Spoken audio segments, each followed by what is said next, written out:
Y bien, mis queridos amigos, entonces la porción de Cora es un temazo, o sea. Por favor, los que vayan a venir hoy al seminario, espero que lo hagan de una forma con mente abierta porque va a estar fuerte, porque vamos a hablar de personas sociales y antisociales. Entonces, como le venía diciendo, ¿no? La porción de Cora es todo un tema. Si la semana pasada fue intensa, esta no se va a quedar atrás. Y no es que los eventos sean comparables, ¿no? Pero sí la sensación de que es difícil no hablar de ella. A pesar de que hay muchos ángulos para analizar Cora, cada año uno espera tener siempre una comprensión como que más profunda de los temas y no quedarse en la superficialidad de lo que sucedió y la historia. Esta historia en esencia es simple, casi todos la conocemos. Cora, un levita, primo de Moshe y Aarón, que pertenece a una familia importante de la tribu de Leví. Entonces, para ponerlo en contexto, esto ocurre, por supuesto, un poquito después de la parashá de los espías, la que estudiamos la semana pasada. Los espías regresaron con un informe negativo y ahora toda la congregación está condenada a morir en el desierto, o al menos los que tenían entre 20 y 60 años, ¿no? Porque las personas quedaron en morir a los 60 y si tenías 20 iban a pasar 40 años en el desierto, se llegaba a 60. Y la idea, como le dije en el audio anterior, es que todas las personas que salieron de Egipto murieran para que las que entraran en Egipto, todas esas personas fueran del lado izquierdo. Y de ahí los 40 años vagando en el desierto. Entonces, bueno, los de 20 años morían y su destino era claro. ¿Y todo por culpa de qué? Del evento, ni siquiera de los espías. Porque la gente comenzó a quejarse fue porque creyó en los líderes. Perfecto, y los líderes son el reflejo del pueblo. Entonces, a la final fue culpa de las mismas personas que no asumieron la responsabilidad y decidieron quejarse. Y al quejarse, por supuesto, pusieron la torta. Entonces vamos a hablar de espías un poquito, pero no de James Bond, ni de los gadgets sofisticados de CSI. Pero en este contexto los espías son algo mucho más profundo, la mismísima conciencia del pueblo. Suena grandilocuente, pero vamos a seguir para que vean el contexto. El texto del Zohar plantea una idea que es dentadora, ¿no? Que los espías en realidad encarnaban o encarnan la voz colectiva de una nación. Los espías encarnan la voz colectiva de una nación. No son elegidos en votaciones, porque en realidad no fueron elegidos en votaciones. Y aquí se lanza una puya sobre si realmente importa cómo se elige un líder, un tema para otra discusión. O sea, cómo se elige un líder, vamos a dejarlo para otro día. Pero su rol trasciende la política tradicional. El argumento central es que no hay candidatos buenos o malos per se para dirigir un país. Lo que realmente importa, mis queridos amigos, es esa conciencia colectiva, ese sentir generalizado que de alguna manera se manifiesta a través de sus líderes. Imagínate esto, ¿no? Y lo pongo muchos ejemplos. Tomas a Donald Trump y lo pones al frente de Cuba, a la presidencia de Cuba. Según esta perspectiva, Donald Trump va a terminar haciendo lo mismo que cualquier otro presidente cubano. ¿Por qué? Porque los líderes políticos, nos guste o no, son simples reflejos y ejecutores de la conciencia colectiva. Son como marionetas, algo así, quizás una imagen un poco fuerte pero útil. Son marionetas. Marionetas que bailan al son de los deseos, las aspiraciones y hasta los miedos de su pueblo. Entonces, esta no es una idea sacada de la manga. La Torá y el Zohar, estos textos que, bueno, tienen miles de años, plantean eso. Esto le da un peso considerable a la idea, sugiriendo que, mira, la relación entre los líderes y el pueblo no es algo nuevo ni superficial, sino una dinámica fundamental en la historia de la humanidad. ¿Por qué les hablo de liderazgo? Porque estamos hablando de Cora y él era el líder de los Leví. Ahora, ¿qué implicaciones tiene todo esto? Y tiene varias implicaciones. Primero, nos obliga a replantearnos nuestra visión de liderazgo. Dejamos de ver a los líderes como individuos todopoderosos con la capacidad de moldear a su antojo el destino de una nación. Y en cambio los vemos como instrumentos, como canales a través de los cuales se expresa la voluntad popular. Bueno, y segundo, nos hace responsables. Si nuestros líderes son un reflejo de nosotros mismos, entonces tenemos que asumir la responsabilidad por sus acciones. No podemos simplemente quejarnos y culparlos de todo. Tenemos que mirar hacia adentro y preguntarnos qué estamos proyectando como sociedad y qué valores estamos priorizando. El tercer punto, bueno, nos invita a reflexionar sobre el papel de la disidencia. La disidencia está un poquito penalizado aquí en Venezuela. Los disidentes son un reflejo de esa conciencia colectiva. ¿Qué pasa con aquellos que no se sienten representados? ¿Qué pasa con las voces críticas que se alzan contra el status quo de un sistema político? En este contexto, la disidencia se convierte en un elemento fundamental para el progreso. Es lo que impide que la conciencia colectiva se estanque y se vuelva complaciente para siempre. Entonces, por eso es que se ataca tanto la disidencia. Entonces esta paracha nos propone una visión fascinante, una visión provocadora de liderazgo y nos invita a ver a los espías como la conciencia del pueblo, a los líderes como simples reflejos de la conciencia y a nosotros mismos como responsables de la realidad que construimos. A todas estas entonces Corá representaba la conciencia de todos los levitas. Y no es una idea fácil de dirigir. Yo sé que no es una idea fácil de dirigir, pero sin duda es una idea que vale la pena explorar. Nos recuerda que el poder no reside únicamente en los líderes, sino en el pueblo mismo, y que al final somos nosotros quienes tenemos la capacidad de moldear nuestro propio destino. Y bueno, y seguimos esperando. El pueblo elegido de Israel sigue esperando a un líder salvador, a un Mesías. ¿Cuánto tiempo más van a seguir esperando? Todas las religiones esperando a un Mesías, un supuesto Mesías, una persona. Y van a seguir esperando hasta que se den cuenta de que la conciencia de Mesías es un estado de percepción, una forma de tratar al otro. El Mesías no es una persona, sino la conciencia de la gente. No hay buenos candidatos para un país malo. ¿Cómo va a haber buenos candidatos para un país malo? Para un país con una conciencia colectiva mala, del lado izquierdo. Por supuesto que una conciencia colectiva del lado izquierdo no va a tener un buen candidato. No hay buenos candidatos para un país malo, solo hay perfectos ejecutores de las leyes de causa y efecto y de la conciencia colectiva de la gente. Eso es todo. Eso es todo, mis queridos amigos. Así que la conciencia egoísta de las 10 tribus, ¿ok?, hizo que sus líderes los llevaran a la muerte. Y no es la primera vez que ocurre, ni será la última. Los líderes que arrastran a sus pueblos a la perdición, siempre es más fácil culpar al otro. ¿Verdad que sí? Al menos se siente uno un poquito mejor. Ahora imaginen esto. Se acaba de enterar de que van a morir en el desierto.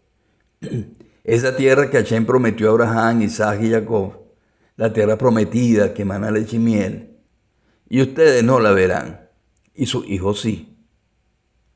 ¿Me entienden el contraste? Pero ¿a quién le importa lo que le pasa a su chamo? Al menos la mayoría de los padres del mundo no aman a sus hijos, los quieren, sí, pero como una extensión de sí mismos, como un vehículo para lograr lo que ellos no pudieron. Los quieren mientras hagan lo que ellos quieren que hagan, y eso es tremendo.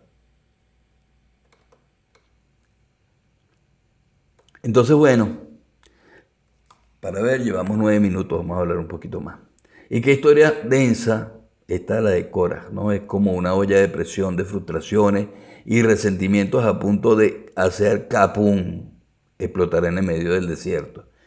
Imagínense que llevan años caminando y comiendo maná, que de seguro ya te tiene harto, con la promesa de una tierra que parece que nunca llega, y encima te enteras de la condena, de que la condena es literal, vas a morir en el desierto, vas a morir acá dando vueltas como un trompo, ¿ok?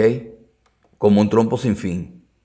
Y entonces en este concepto, poniéndote en el lugar de toda la tribu de Israel que estaba en el desierto, vamos a entender completamente por qué la gente se prende a cualquier discurso que prometa algo diferente, como lo hizo Cora. ¿Qué hizo Cora? Prometió algo diferente. Alguien llega a un país que está en crisis y promete algo diferente, y por supuesto que va a tener muchos adeptos. Así a la final termina siendo lo que hacen todos. Pero si nos tomamos este contexto, vamos a entender por qué la gente se prende a cualquier discurso de cualquier político que prometa algo diferente. Es como cuando estás en un trabajo que odias y parece que aparece alguien con una idea maravillosa. Vamos a armar un sindicato, una idea revolucionaria para cambiar las cosas. Entonces te aferras a eso con las uñas y los dientes porque la esperanza es lo último que se pierde. Como no tienes esperanza contigo mismo, buscas la esperanza en el otro. Ese es el problema. Entonces Korah no es un villano de manual. ¿Se dan cuenta? Parece entonces tener buenas intenciones. Cuestiona el liderazgo de Moshe y Aarón y les dice, oye, no se están sirviendo demasiado, porque ustedes tienen todos los privilegios y nosotros no, si somos levitas. Y ojo, esto no es un reclamo desde la miseria, sino desde una posición de poder, porque Korah tenía poder. Y es como esos tipos que se quejan de los impuestos mientras tienen, por supuesto, la nevera llena. Entonces lo que rescato de todo esto es que la historia de Korah nos muestra que el descontento puede venir de arriba y de abajo, pero siempre es más fácil manipular a la gente cuando está vulnerable. La condena en el desierto no es la excusa perfecta para que Korah gane adeptos y ponga en jaque el liderazgo de Moshe. Y dije que sí, y es la excusa perfecta. Ok, es la excusa perfecta para poner en jaque el liderazgo de Moshe, porque la gente sabía que iba a morir en el desierto. Y él aprovechó esas circunstancias aprovechó ese descontento popular y bueno, y manipuló a la gente, porque la gente estaba vulnerable. Además, la escena de los incensarios, ¿no? O sea, toda esa lucha fue que, que este Cora tenía tal convicción de que tenía la razón que se lanza la escena de los incensarios. Y es como un desafío, fue un desafío, como un duelo a muerte, aún a ver a quién escucha Shem, a ver cuál de los inciensos Shem lo acepta. Y Korah está tan convencido de tener la razón, que se anima a poner a prueba la legitimidad de Moshe y Aarón. Y eso fue muy audaz, súper audaz. Entonces, en fin, la historia de Korah es un recordatorio de que el liderazgo no es un derecho divino, sino algo que se gana día a día y que la justicia no siempre es igual para todos y que a veces hasta los buenos pueden caer en la trampa de dejarse influir por el oponente. Y ustedes ven muchas veces, mira, en una pareja, cuando una persona es del lado derecho o una persona que viene con el compartir y todo aquello y se casa con una persona del lado izquierdo, a la final la persona que era del lado derecho se convierte en el lado izquierdo, porque el lado izquierdo comienza a dominar toda la relación. Por eso es que hay que mantener el equilibrio. Y mira, por eso es que los buenos caen en la trampa del poder y la ambición. Y es una historia para reflexionar, sin duda. Y ahorita sí, mis queridos termidines, voy a continuar en el siguiente audio. Este sería como sí, en el siguiente audio continuamos. Y bueno, continuemos con la historia de Korah. Ya en este tercer audio para ustedes, segundo para lo que voy a publicar en YouTube. Y bueno, es toda una historia, ¿no? Es de esas historias que te dejan pensando toda la semana. Y a ver, pongámonos entonces, continuemos en contexto, no nos salgamos de contexto. Yo tiendo mucho a salirme de contexto y hablar de cualquier cosa y muchas veces o sea, gasto mucho tiempo en darle vueltas al asunto cuando en realidad cuando uno se está grabando un audio tiene que ser directo. Entonces tenemos a Moshe hablando directamente con Hashem y a Korah, un tipo de la tribu de Leví, que vendría a ser como un ministro del culto, ¿ok? Pero que no está muy contento con cómo Moshe lleva las cosas. Entonces la cosa es que Korah se revela, junto a un montón de gente, 250 nada menos, y desafía la autoridad de Moshe. Y básicamente dice que Moshe se está pasando de listo y que él también tiene derecho a tener más poder y allí es donde la cosa se pone fea porque Hashem, que estaba un poco caliente por lo de los espías, y estaba harto del pueblo, le dice a Moshe que se aparte de ellos porque lo va a destruir a todos. Y va a comenzar una nueva era humana con él y los hijos de Aarón. Pero Moshe, en lugar de salvarse, él solo se mete en medio del pueblo y trata de convencerlos de que Korah está equivocado. Intenta hacerles ver que la rebelión de Korah es una debilidad, que Hashem no está de su lado. Y logra separar a muchos de los seguidores, pero no puede separar a los 250 seguidores de Korah que insisten en su desafío. Y aquí viene algo, bueno, yo le digo los Javi, ¿no? La tierra se abre, se traga a Korah con sus 250 seguidores y su familia y a todo lo que alguna vez estuvo en contacto con Korah. Todo, un desastre total.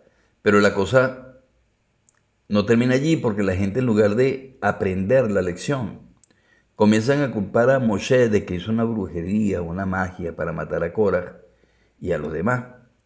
Y Hashem se enoja, por supuesto, se molesta aún más y manda a una plaga al campamento. Y cuando Aarón, el hermano de Moshe, logra detener la plaga, porque él era como el médico del templo, ya han muerto como 14.700 personas.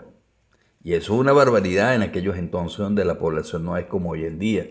14.700 personas eran mucho más de lo que las naciones importantes tenían en esa época. Entonces, la pregunta es, ¿qué carambas le pasó a Korah? Como un tipo que era un líder de una tribu importante, que tenía una posición de respeto, terminó causando la muerte de tanta gente. ¿Fue solo por ambición? ¿O había algo más detrás de esa rebelión? Entonces vámonos detrás del algo más. Vamos a irnos con la hipótesis de que había algo más detrás de esa rebelión. Entonces no vamos a tragar entero, vamos a irnos un poquito, unos escalones más abajo, más profundo de lo que pasó realmente. Es que si lo pensamos, hoy en día también vemos líderes que toman decisiones que afectan a miles, incluso millones de personas. Decisiones que a veces tienen consecuencias terribles. Y allí es donde entra la reflexión sobre el poder, sobre la responsabilidad, sobre la tentación de creerse superior a los demás. Además, la historia de Korah nos recuerda que a veces las cosas que parecen fortalezas, como la ambición, la rebeldía, que la gente lo pinta de fortaleza, pueden ser, o es casi siempre, son debilidades. Son en realidad debilidades que nos llevan a la destrucción. Y que, mis queridos amigos, al final lo más importante es mantener la humildad y buscar el bien común en lugar de solo pensar en uno mismo. Y como dice el Zohar, cuidado cuando un esclavo del deseo de recibir para sí mismo llega al poder, porque allí es cuando la cosa se pone fea y la tierra, figurativamente hablando y hasta realmente hablando, porque se ha visto en la historia de la humanidad, cuando un esclavo del deseo de recibir para sí mismo llega al poder, la tierra empieza a temblar. Entonces es algo real. Aquí en Venezuela inclusive nos ha pasado en varias oportunidades. Si ven la historia y ven los cambios de poder, van a ver terremotos, el terremoto famoso de Caracas, el deslave de Vargas y de toda Venezuela. Entonces, la tierra se traga a la gente. Entonces, bueno, vaya temazo, ¿no? Para entender el rollo de Coraj y por qué su nombre aparece en la Torá. Y es incomprensible por qué el nombre de Coraj aparece en la Torá cuando aparece un villano de la Torá.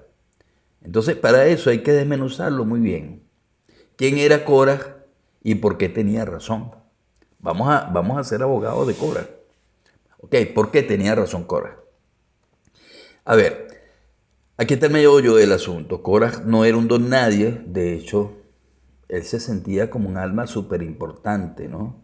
Tanto que iba a ser el sumo sacerdote cuando llegue la redención. Se dice que él tuvo un sueño, una revelación, o él simplemente saltó de track, se fue al futuro y se vio como Cohen. Entonces él en ese momento se ve como Cohen y no ve a Moshe, no ve a Aarón, no ve mucha gente y regresa aquí a tiempo presente y le cuenta a la esposa, tú sabes que yo voy a ser Cohen porque viajé al futuro y la esposa a partir de allí, pero bueno, es que si vas a ser Cohen porque no eres Cohen de una vez y comienza a meterle cizaña y a influirlo negativamente con emociones negativas, con emociones desde el deseo de tener poder, desde el deseo de tener la riqueza que tenían los Cohen Gadol, ¿ok? Y ellos también tenían, porque ellos vivían del 10% de todos los ingresos de la gente de la época y eran 3 millones de personas, saquen cuenta. 3 millones de personas, ¿cuánto repercute eso? Como diezmo. Pero bueno, entonces se dice que su alma, por supuesto que es súper importante, tanto que iba a ser el próximo sumo sacerdote cuando llegase la redención en Israel. Entonces, es como para imaginarnos el nivel, eso lo dice el Zohar. Entonces, ¿por qué se rebeló contra Moshe? Porque quería adelantar el tiempo, porque no se podía esperar, quería todo para allá. Porque sentía que el puesto de sumo sacerdote le pertenecía. Y tenía la certeza, por supuesto, porque había viajado a ese futuro, de que él debía ser el elegido. Y ojo, según algunas interpretaciones, tenía razón, como había viajado en el tiempo, quería adelantar su tiempo y vio algo que los demás no veían en ese viaje. Cuando Korach se queja con Moshe, lo primero que le suelta es esto: no es demasiado. Y se refiere a la porción de poder que Moshe se había autoasignado y la que le había dado a su hermano, Aarón. Y curiosamente las últimas palabras de Moshe, fíjate que lo primero que le suelta es Korach a Moshe, no es demasiado. Ahora, ¿qué es lo último que le suelta Moshe a Korach? Es similar. Le suelta, no es demasiado lo que ustedes, hijos de Leví, están pidiendo. Entonces parece que el tema demasiado es central en este conflicto y allí hay un código. Y ese código se parece a un código que vimos en el pasado. Cuando Yitro le decía a Moshe, soy Yitro, tu suegro. Soy Yitro, tu suegro. Entonces, otro punto sería, ¿cómo Cora va a ser un villano si tiene una porción en la Torá? Oye, un villano con nombre en la Torá. Y aquí viene lo interesante, porque por supuesto, si Cora es un tipo malo, porque una porción de la Torá lleva su nombre, y peor aún, porque la Torá se molesta en contarnos que la tierra se lo tragó para que nadie se acordara de él. Y la tierra se lo tragó a él y a todo lo que Korah había tocado en su vida. Todo se lo tragó a la tierra para que nadie se acordara de él. Ajá. Si la idea era borrarlo de la historia, es una forma rarísima de hacerlo. Porque es como que como si quisieran que lo olvidáramos, pero al mismo tiempo se aseguraran de que nunca lo hiciéramos. Y esto es tremendo. ¿Ok? Y esto se enlaza mucho, se enlaza muchísimo con Yitro, porque Yitro es otro que lleva una paracha a su nombre y era el brujo de Midian. Y Yitro también repetía esas palabras, ¿no? ¿Ok? Soy Yitro, tu suegro. Soy Yitro, tu suegro. Soy Yitro, tu suegro. Así como igual Cora le decía, no es demasiado para ti. Y luego Moshe le dice, y no es demasiado para ustedes lo que están pidiendo.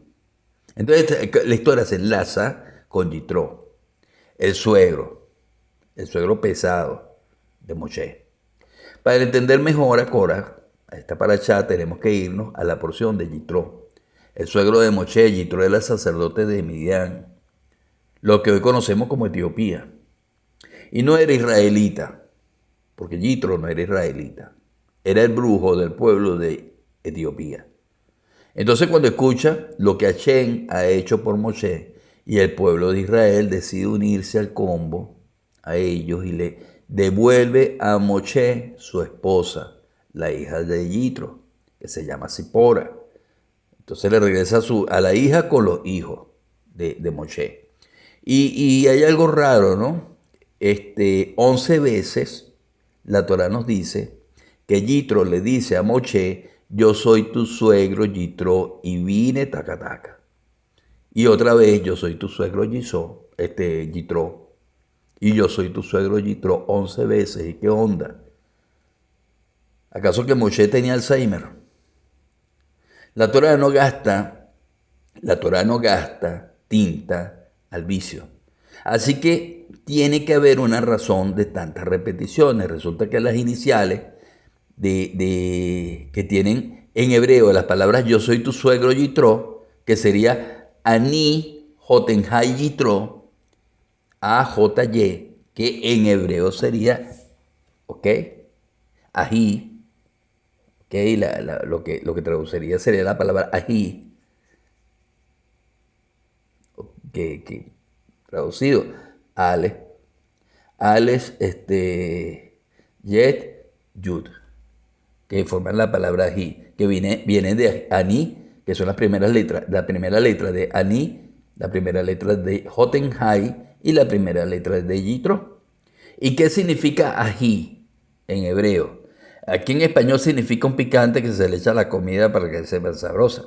Pero en hebreo ají significa hermano. Y Yitro le estaba diciendo a Moshe que era su hermano. Ahora bien, fíjese a dónde nos lleva. Sabemos que Cora nos lleva aquí a lo que es Yitro. Ahora, Yitro nos está llevando al Génesis, a la conexión entre Caín y Abel. Y bueno, este audio está, pero tengo 2 minutos, vamos a dar aunque sea poquito. Entonces la cosa se pone aún más loca porque es un tema es de reencarnaciones y celos. ¿Ok? Y la cosa, por supuesto, Moshe y Yitro eran la encarnación de Caín y Abel. Y Zipora, la esposa de Moshe, era la esposa extra por la que Caín mató a Abel. Y es tremendo culebrón bíblico, ¿no? Caín no quería matar a Abel. O sea, ¿cómo que va a querer Caín matar a Abel si en ese momento no había muerto nadie? No sabía que Abel se iba a morir. Él simplemente quiso quitarle a la mujer extra que había recibido a Abel y le dio un golpe muy fuerte, pero él no sabía que se iba a morir. Él lo quería lastimar para que lo respetara, tú sabes, para poderle quitar a la mujer, para que le tuviera miedo. Pero no sabía que la gente podía morir. Pero los celos, fíjese que al igual que Yitro, los celos también fueron el detonante de todo. La envidia, el querer tener lo que los demás tienen, sin bendecir lo que tú tienes. ¿Ok? Entonces, bueno, un poquito en resumen para ir al siguiente audio. Cora no era un simple rebelde, por lo que estamos viendo, era un alma importante con una misión y su error fue quizás adelantar el tiempo y equivocarse en todas las formas, ¿no? Yitro, que también entra en esta palestra, el suegro de Moshe, no era solo un suegro, sino una pieza clave en la historia de las reencarnaciones y conflictos fraternales que se remontan a Caín y Abel. Y toda esta historia nos invita a reflexionar sobre el poder, la ambición, los celos, y la percepción de lo justo y la percepción de lo injusto y cómo los errores del pasado pueden influir en el presente. Y es tronco el lío, pero sin duda un lío que nos da mucho que pensar. Continuemos en el siguiente audio.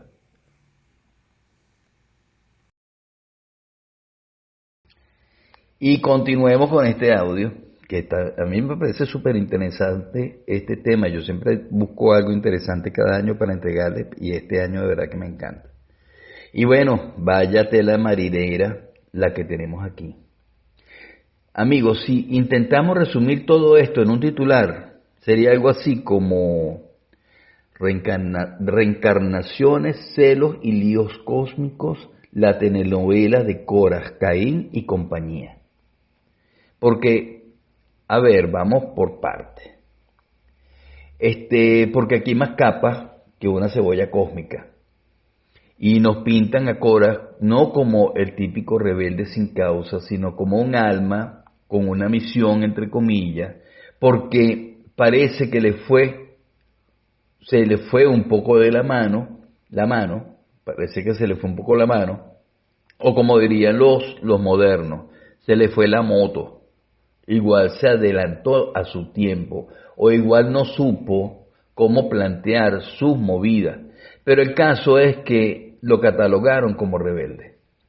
Y luego tenemos a Yitro, el suegro de Moshe, que no era un simple suegro dando consejos matrimoniales, aunque algo de eso también hubo, supongo.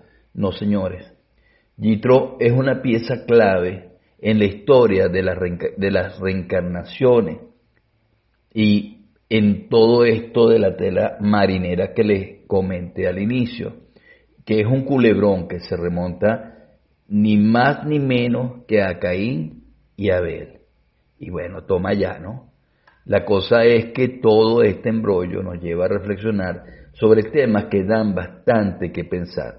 El poder que corrompe, dicen por allí que corrompe, la ambición, que puede ser muy mala consejera, los celos, que como dice la canción son malos, matan el alma y envenenan, y la percepción de lo que es justo y lo que es injusto, que como sabemos es algo muy subjetivo y depende mucho del cristal con que se mire.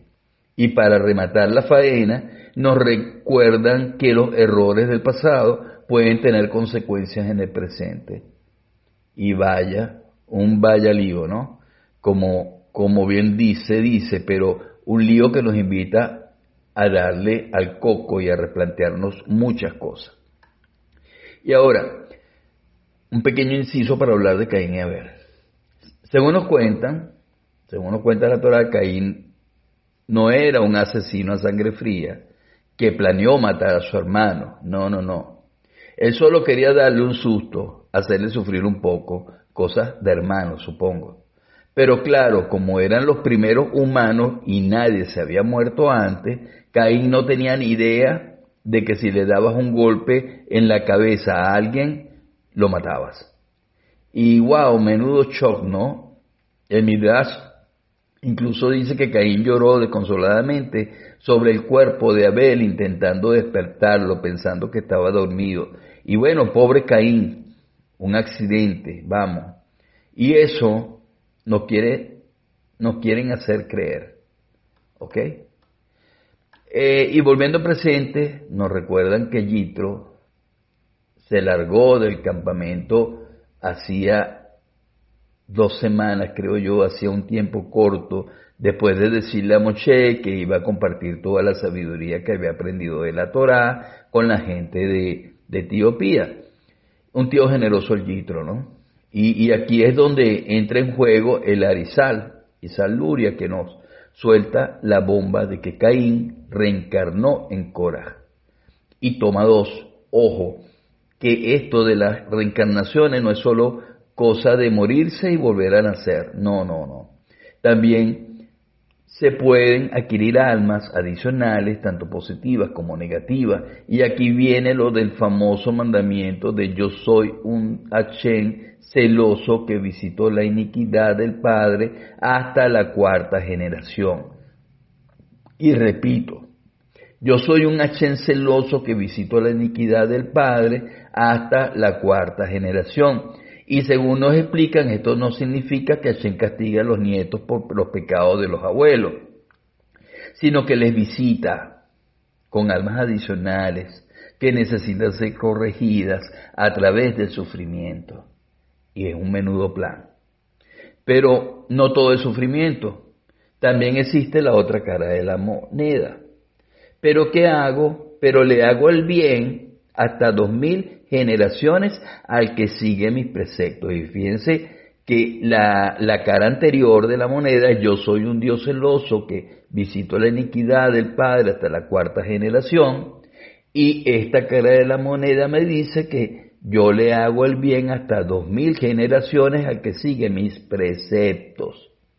Esto, al parecer, se refiere a la adición de almas positivas, es decir, que Hashem actúa de dos formas. Una, quitándole una parte negativa del alma a una persona que va por el buen camino y está adherido a él, al camino de Israel, y poniéndosela a otra que va directa al desastre. Y añadiendo almas positivas a aquellos que siguen sus preceptos. Y vuelvo a repetirle, ¿ok? Porque es importante que ustedes sepan la forma como Hashem actúa de acuerdo a estos dos preceptos que nos entregó, que les repetí recientemente. Dios actúa de dos maneras.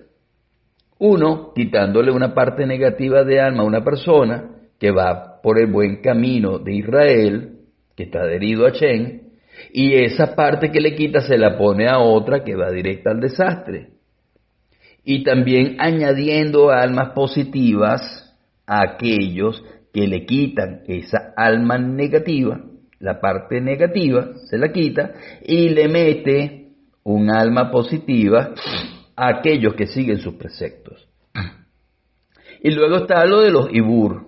¿Recuerdan la aclaración de la semana pasada? ¿Ok?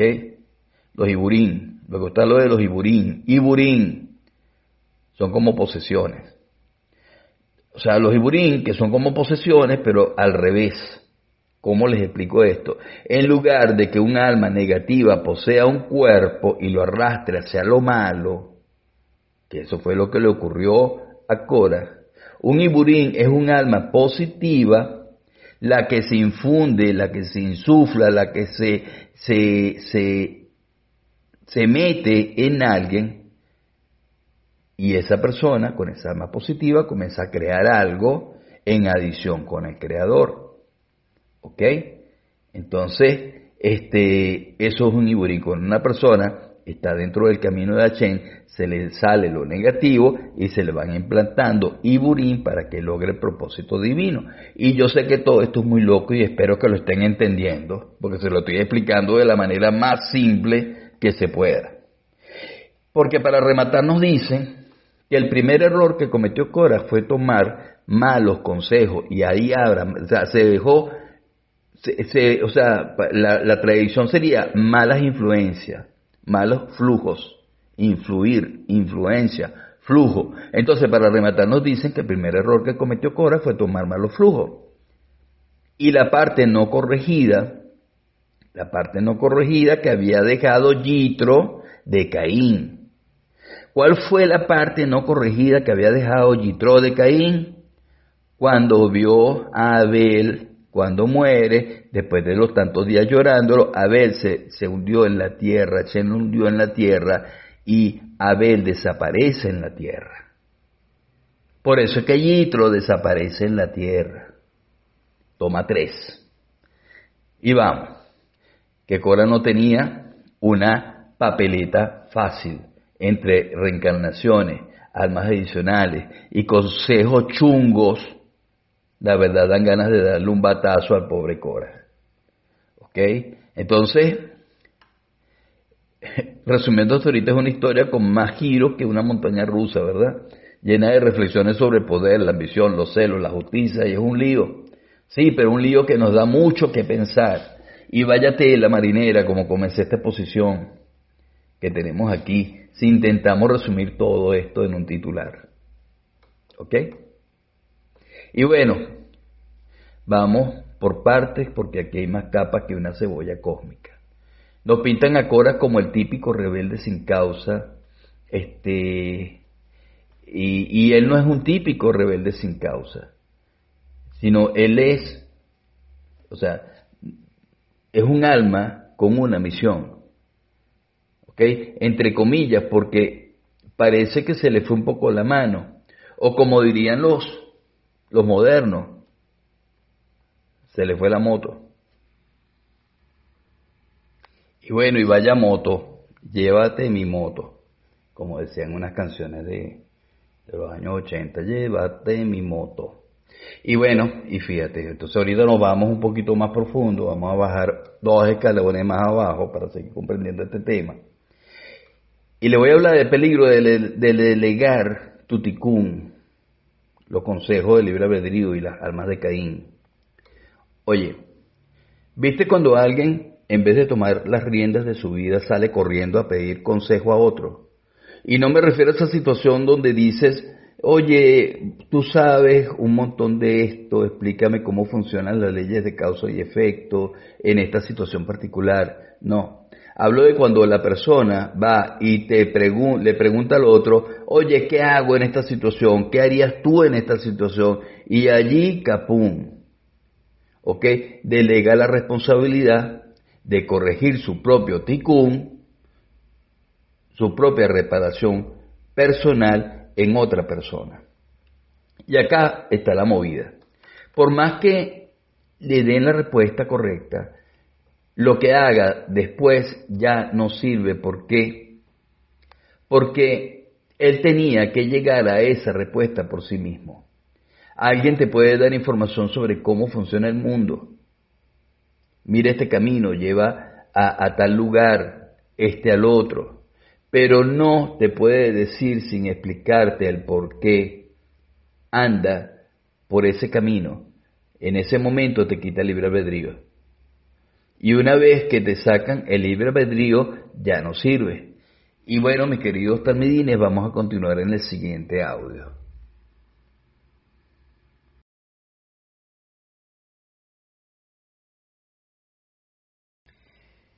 Y bueno, ya arribamos al último audio. No porque hayamos agotado los temas, porque hay muchísimos. En esta parece hay muchísimos temas, sino que bueno, agotamos el tiempo. Y quiero hablar, estábamos hablando al cierre del audio anterior sobre cuando alguien, en vez de tomar la rienda de su vida, sale corriendo a pedir consejo a otro. Entonces, en vez de preguntar, pues de repente, oye, More, como usted sabe un montón de esto, ¿usted me puede explicar cómo funcionan las leyes de causa y efecto en esta situación personal y particular que me está ocurriendo? Pero en vez de eso me preguntan, More, ¿qué hago en esta situación? ¿O qué usted haría en esta situación?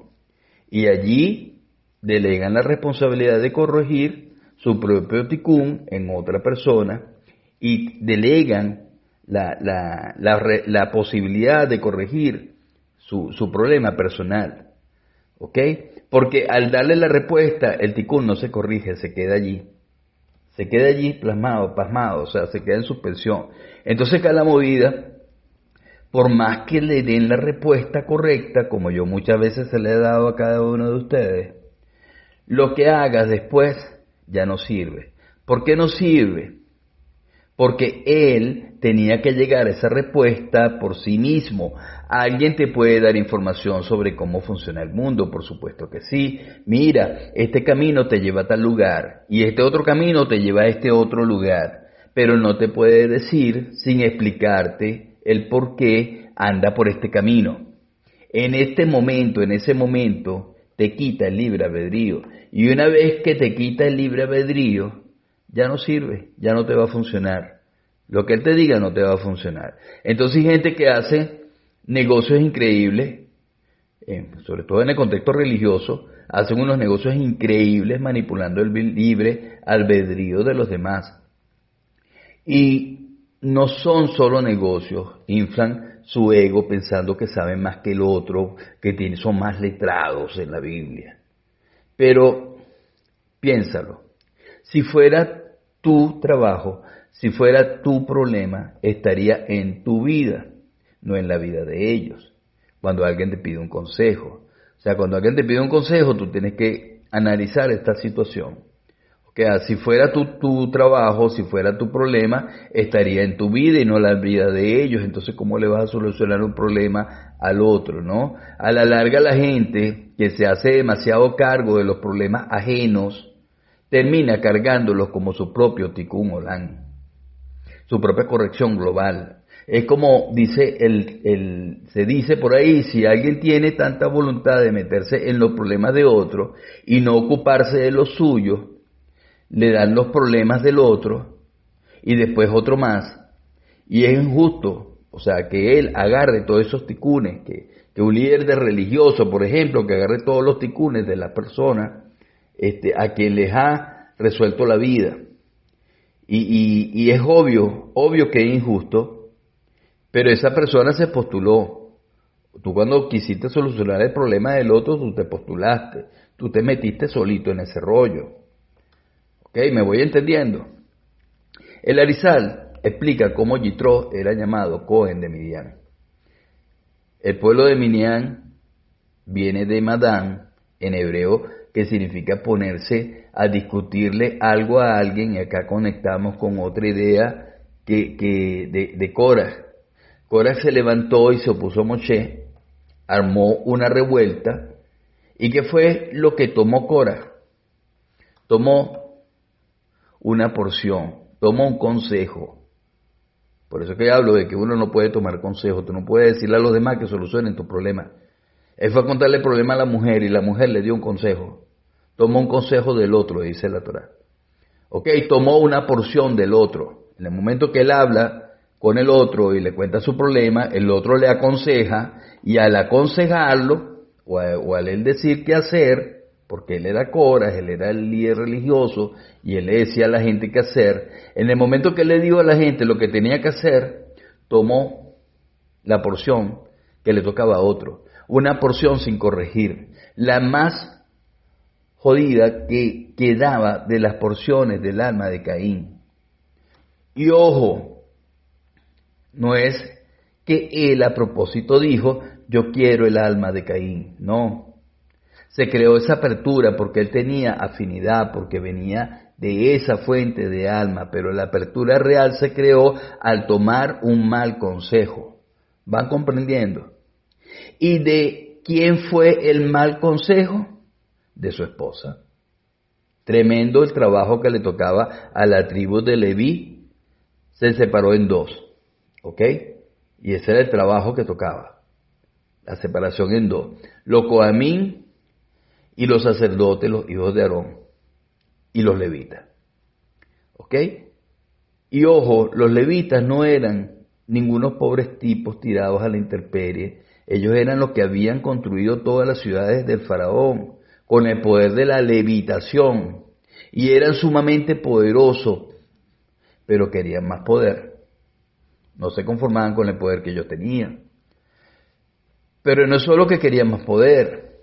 En un principio Korah no estaba desconforme. Lo que pasa es que cuando les entregaron las reglas de la descripción del trabajo que tenían que hacer, por un tema de polaridad, estaba Aarón y sus hijos, que representaban absolutamente los 5 estados del Gesed, que quiere decir bondad, y los levitas por el otro lado representaban los 5 estados del Geburah, que significa la fuerza, la severidad.